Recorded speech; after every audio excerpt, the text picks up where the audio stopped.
Salve a tutti! Continuiamo il progetto dell'alimentatore da laboratorio Mark II con la parte relativa allo schematico. Quindi ecco qui come si presenta il circuito elettrico di tutto l'alimentatore e come si può vedere è venuto abbastanza ampio. Quindi partiamo dall'inizio. Lo stadio di ingresso è composto da un rettificatore a ponte intero che andrà a rettificare l'onda sinusoidale proveniente dal trasformatore.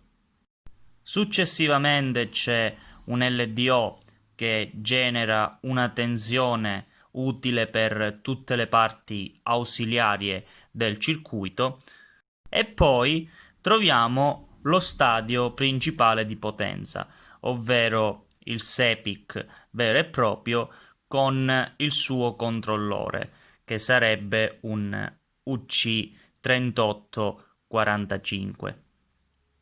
Quindi qui si possono chiaramente vedere i due induttori del SEPIC con il condensatore di disaccoppiamento e il diodo di rettifica sul secondario. E qui c'è il MOSFET di primario che viene appunto comandato dal controllore. Successivamente vi è lo stadio di uscita, quindi con il condensatore e le reti di feedback che poi vanno a questi due circuiti, e infine troviamo la presenza anche del famigerato carico fittizio, che ho scelto di realizzare con due transistor messi in modalità di controllo di corrente, in quanto se avessi utilizzato una comune resistenza, quello che sarebbe successo è che avrebbe assorbito più corrente alle alte tensioni di uscita, quindi dove il carico fittizio non è molto utile, mentre avrebbe assorbito meno corrente quando le tensioni di uscita sono basse, lì dove in effetti il carico fittizio ha maggiore utilità. Per quanto riguarda invece la parte di controllo, sono riportati qui sullo schematico il loop relativo al controllo di tensione e il loop relativo al controllo di corrente. Quindi attraverso il sensing dei segnali che ricevono dallo stadio di uscita, quello che fanno è che attraverso il loro funzionamento vanno a variare la tensione ai capi di questo partitore resistivo, il cui nodo centrale è in pratica connesso al feedback del controllore. E quindi, grazie alla presenza di questi due diodi, i due loop sono indipendenti fra di loro e quindi a seconda di quale dei due impone una tensione maggiore su questo nodo, abbiamo che l'alimentatore funzionerà o in controllo di tensione oppure in controllo di corrente.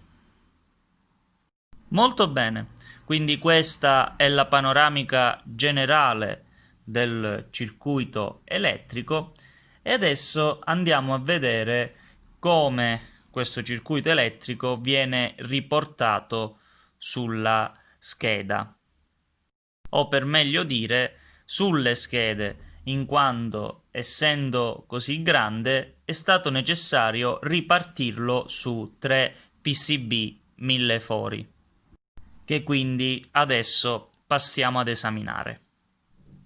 Ecco qui il layout della prima schedina, ovvero quella relativa al primario del SEPIC.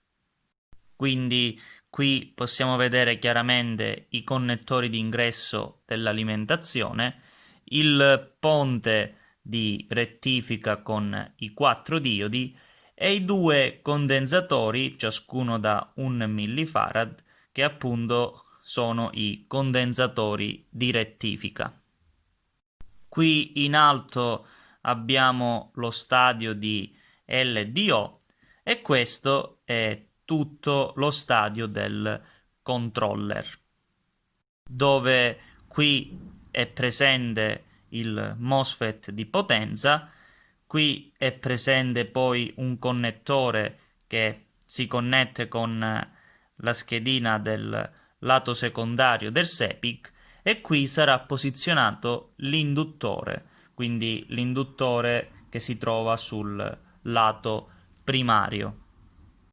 Particolarità di questa schedina, ma in generale anche delle altre due, è che sono presenti molti zoccoletti, in modo da poter cambiare alcuni componenti sulla scheda in corso d'opera. Infatti, essendo questa un prototipo, ho individuato alcuni componenti critici il cui valore potrebbe cambiare a seconda di quelle che saranno le osservazioni durante la fase di debug. Perché ovviamente su Spice non è possibile simulare tutto, quindi bisogna, diciamo, prevedere in fase di progettazione il fatto che alcuni componenti possano essere di valore sbagliato o comunque che possano essere ottimizzati. Questo qui è il layout della seconda schedina, ovvero quella relativa alla parte secondaria del SEPIC, e si compone del connettore di ingresso che appunto si connette con quello che abbiamo visto sulla prima schedina e poi troviamo i condensatori di disaccoppiamento, il diodo di rettifica e il secondo induttore, ovvero quello che sta sulla parte del secondario. E poi vi è la presenza di altri pochi componenti, ovvero quelli relativi al carico fittizio, le resistenze del partitore resistivo per il sensing della tensione di uscita, i condensatori di uscita e poi il connettore dove troviamo appunto la tensione di uscita.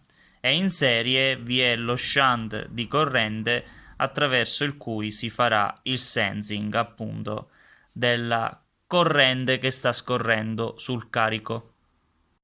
Sulla terza schedina invece troviamo tutta la parte relativa al controllo, quindi questo sarà il layout e si può facilmente distinguere la parte relativa al controllo della tensione con la parte relativa al controllo della corrente.